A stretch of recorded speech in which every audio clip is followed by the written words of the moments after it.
Sequences and functions. So let's see. So suppose you're considering some vector like 2, -1 as an element of R2, right? And I ask you to sketch it.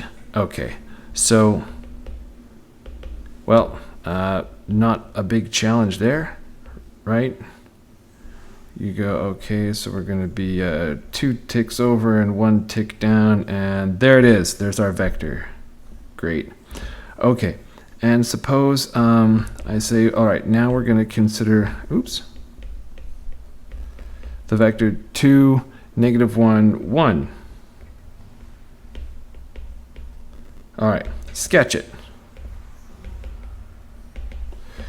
Okay, so you go, well, let's see. Okay, so we'll take our first axis that way, second axis this way, third axis this way. So go tick, tick that way, 1 in the negative direction. All right, boom, boom.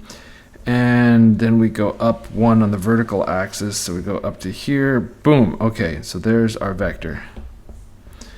And now we take u to be 2, -1, 1, -1. In R4, and I ask you to sketch it, and then at this point you say, no. What do you mean? What are we supposed to do? Well, yeah, because you can't come up with 4 mutually orthogonal axes. It just doesn't work, right? Our brains don't work that way. We have no way to really visualize that. So what that means is that if we're going to be able to understand or sketch higher dimensional vectors, we're going to have to come up with a different way of doing it than having all the axes going in mutually orthogonal directions. Okay, so let's get rid of those sketches that we have right there and come up with a way to graph it that's a little bit different. Well, here's 1, here's 2. That's going to be my first place and my second place. So in my first place I go up to 2, and in my second place I go to -1. And so there's my portrait of u as a pair or ordered 2 tuple. And when I go up to 3, so I have 2 -1, 1. There we are. There's a picture of u as an element of R3. And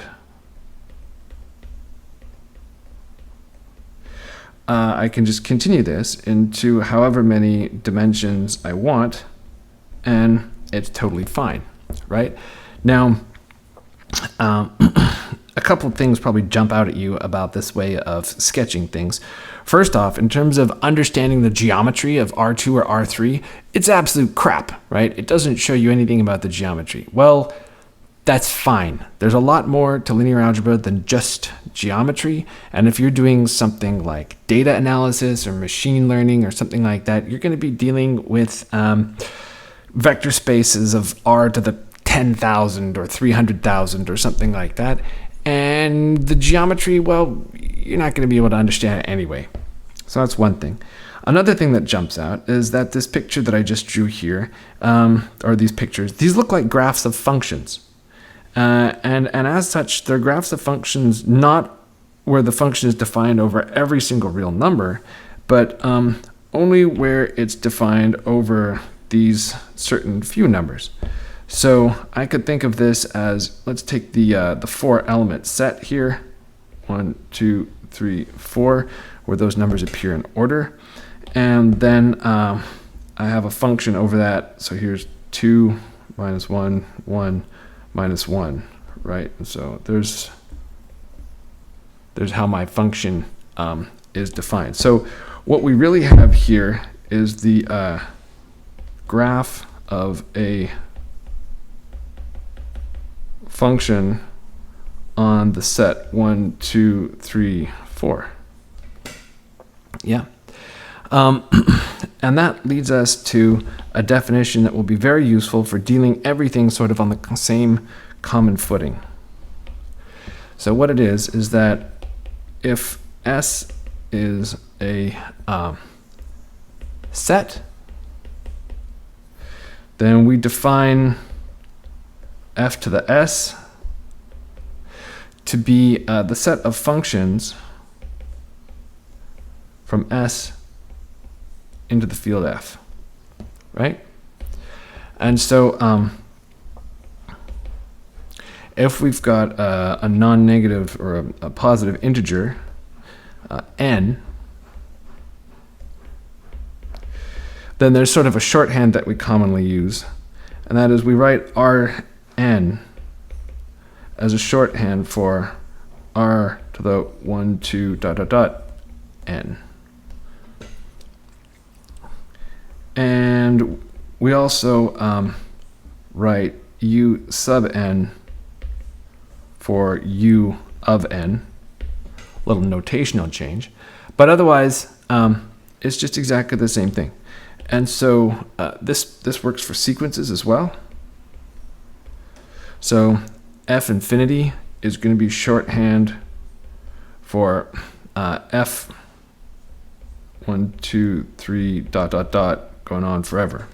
All right. Oh, by the way, in a previous clip, I mentioned that sequences, so elements of f infinity, sequences, are considered lists. Actually, later in the book, Axler says that lists are by definition finite.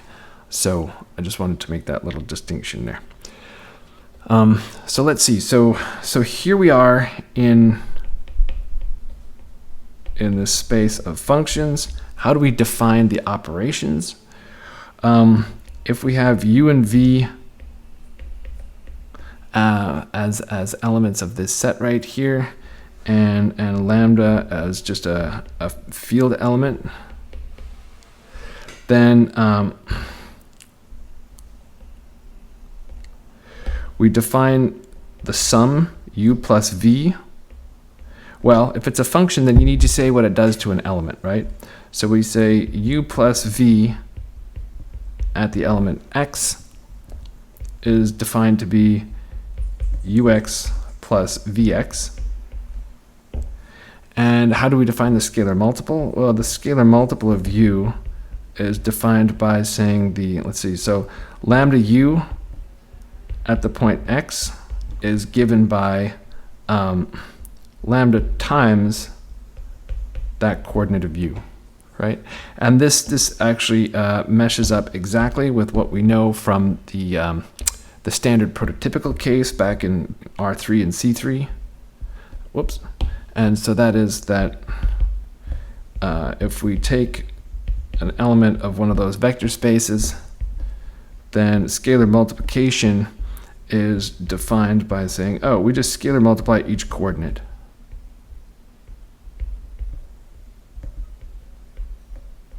And so you want to think of functions on S as just being vectors that have a coordinate for every single element of S. So in particular, if you've got functions on the real line, then they have a coordinate for every single real number.